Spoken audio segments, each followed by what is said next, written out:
Hello, my friends. Today we'll start our frontline overview right away with the Dobropillia direction. Only yesterday it was confirmed that the Russians had advanced toward the village of Kucherev Yar, and already overnight there was another advance, and it's been confirmed as well. The Russians have broken through 1 kilometer 700 meters closer to the village of Zoloty Kolodys and another 1 kilometer 500 meters toward the village of Vilne. They also moved 1 kilometer 400 meters across the fields in an attempt to encircle the village of Shakhove. The breakthrough is very powerful, and the Russians are already expanding the controlled territory so that the Ukrainian forces can't cut off this section. The Russians were able to quickly pull in additional reserves here and are now fortifying their positions on the newly captured ground. Meanwhile, assaults continue on Kucherev Yar and Nove Shahove, and fighting is ongoing in the areas of Nikonorifka, the village of Dorozhny, Volodymyrivka, and Rodinske. Most likely, Nikonorivka has also already been captured by the Russians. Ukrainian soldiers confirmed this overnight. The Russians managed to make a local breakthrough north of Nikonorivka by about 2 kilometers and are now consolidating on new positions.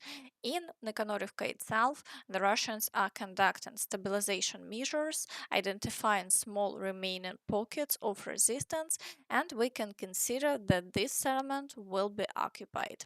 The advance appears to have been carried out by well trained Russian units, which unfortunately we don't have on this section of the front, and they've only just started appearing here. Thus, in just one night, the front here shifted by several more kilometers in favor of the Russians. However, the General Staff reports that additional forces are being redeployed to this direction to stabilize the situation. We'll see how events unfold. Zorin also commented on the situation in this sector. I hope no one will dare to claim now that the situation in the Pokrovsk direction is under control. We are far from having control here. It would be wrong to say this came as a huge surprise.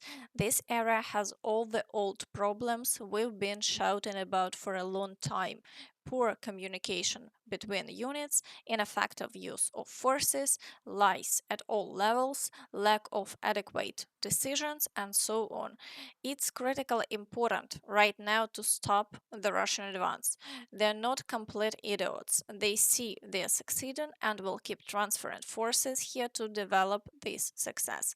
The possible consequences could be not only the closure of Pokrovsk, but also the capture of the rest of Donetsk region. In other words, total disaster.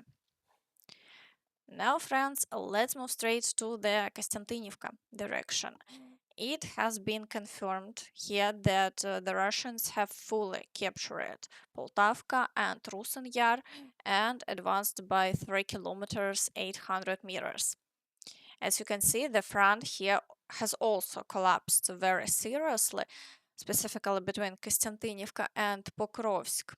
Now the Russians are throwing all their reserves into battle here and moving forward very quickly by capturing Poltavka and Rusin Yar.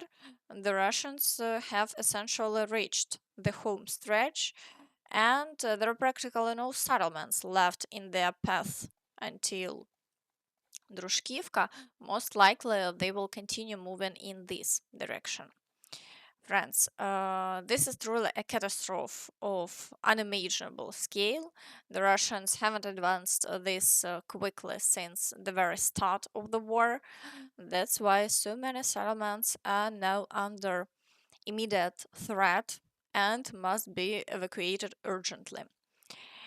In addition, in the Kostiantynivka sector, the Russians continue to assault Stepanivka, the village of Klebanbyk, Sherbynivka, then Alexandru Shultine, and Stupochki. As you can see, the situation here is extremely difficult. Now let's move to the Novopavlivka direction. Here, the Russians are pushing forward near Горіхове, assaulting Dachne and Zeleny High, and the outskirts of Voskresenka. But so far, there have been no changes to the front line over the past day. And in the area of Velika Novosilka, the Russians have also advanced significantly through the fields toward Novoivanivka. The breakthrough here is 3 kilometers deep, but the width of the advance is quite large, about 6.5 kilometers, which is quite substantial. This means the situation here is also continuing to deteriorate, and it shows that the entire front is gradually collapsing, and the Russians are indeed making progress. The front line is no longer holding still as it was before. And the Russians are also assaulting Vilna Pole and attempting to break through from the direction of Maliivka. However, here the Ukrainian forces are still holding the defense, and there have been no changes. And President Zelensky said that Ukraine has already endured in its fight for independence. Now it only takes a little more time so that we cannot be broken. Few realize it, but Ukraine has already withstood this war for independence. We just need a little more time to ensure that no one can break us. In the Gulay-Pole area, the Russians are assaulting Malinivka, but for now, the Ukrainian forces continue to repel all attacks and there are no changes. In the Zaporizhia direction, the Russians are attempting to break through toward Novodanilivka and near Kamyansk. In addition, they are shelling the frontline area, but so far there have been no changes along the front line. In the Kherson direction, the Russians are attempting to advance on the islands and, as before, are shelling the entire right bank. However, there have been no changes over the past day, and the Russians have so far failed to break through to the right bank. Now, let's move to the Siversk direction. Here, activity remains very high. The Russians are trying to push toward Yampil, assaulting Serebryanka, attempting breakthroughs near Grigorivka, Siversk, and Vyimka. However, there have been no changes over the past day, and so far the Ukrainian forces have managed to repel all attacks. In the Liman direction, the Russians are assaulting Ямполівка, Колодязі, Шандриголове, Середнє, Дружелюбівка, and attempting breakthroughs near Karpivka. Fighting is also ongoing near Ritkodub. For now, the front line remains unchanged, but activity remains very high. In the Borova direction, the Russians are assaulting Bogoslavka, but activity is minimal and there have been no changes over the past day. In the Kupiansk direction, the Russians are attempting breakthroughs near Tyshenkivka, on the outskirts of Kupiansk, and near Stepova Novoselivka.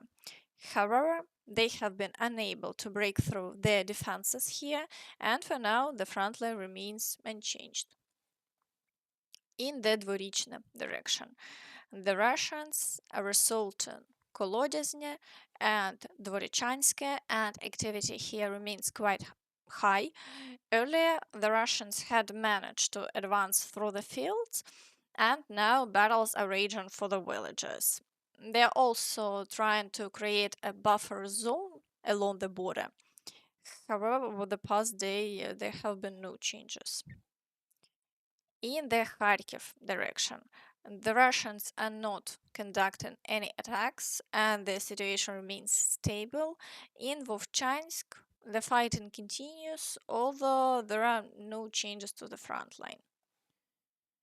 In the Sumy direction, the Russians are attempting to break through near Oleksiivka and Yablonivka. However, the front line remains unchanged. In the area of the village of Tetkina, the Russians are trying to move across the border, but the Ukrainian forces are repelling all attacks and there are no changes. Meanwhile, Zelensky stated that Russia is preparing a new offensive.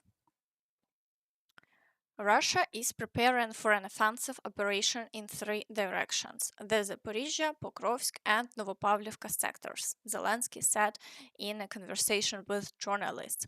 We believe that in the Zaporizhia sector there will be about 15,000 additional personnel, in the Pokrovsk sector about 7,000 more, and in the Novopavlivka sector possibly 5,000 more. Out of the 53,000 in Sumy, we believe about 30,000 will now be sent to these three directions. We consider this to be the main source of Russian troops. These are their strongest brigades stationed in the Kursk direction and they will be redeployed. They will do everything to prepare for offensive actions after the 15th. We believe they will be ready by September, the president noted. Zelensky also said that without Ukraine, Trump and Putin will decide nothing. As for negotiations, in any case, they are important at the leaders' level, but it is impossible to talk about Ukraine without Ukraine, and no one will accept that. Therefore, the conversation between the President of the United States, we support the United States, and Putin can certainly be important for their bilateral track, but they cannot decide anything about Ukraine without us. Of course, there will be a meeting at the leaders' level trilateral. I do not know the date. If we want to end the war, that is how it will be. And certain issues will be raised there. Stand for the truth, our truth. And, of course, do everything possible to end this war. There are things you hold in your heart, and there are things in your constitution. In the White House, they stated that a personal meeting between Trump and Putin could change things. Putin is frightened by the sale of American weapons to Europe for Ukraine, said Lindsey Graham. The Republican senator, speaking on Fox News, claimed that Donald Trump is the best person on the planet to negotiate with Putin. Putin is in Alaska because Trump announced the sale of weapons to Europe for Ukraine, which scared Putin. Graham also reminded that Trump imposed a 50% tariff on India, the second largest buyer of Russian oil. In the senator's opinion, this was also one of the reasons why Putin wanted to meet with the US president. Meanwhile, a US Army counterintelligence officer believes that this meeting represents yet another victory for Putin. The fact that Donald Trump is meeting Putin in Alaska is already a diplomatic coup for Putin, and it's a loss and a disgrace for the West. To conduct these meetings, that's a disgrace. It's a slap in the face, not only of Ukraine, but of all nations who respect international law. I believe that Putin should be allowed to come into Alaska to. Okay, friends, if you support the initiative to arrest Putin immediately, give it a like so that justice will prevail. And that's all from me. So please don't forget to like this video, subscribe to the channel, and hit the notification bell to stay updated on all the latest news. Thank you for watching and see you next time. Bye bye.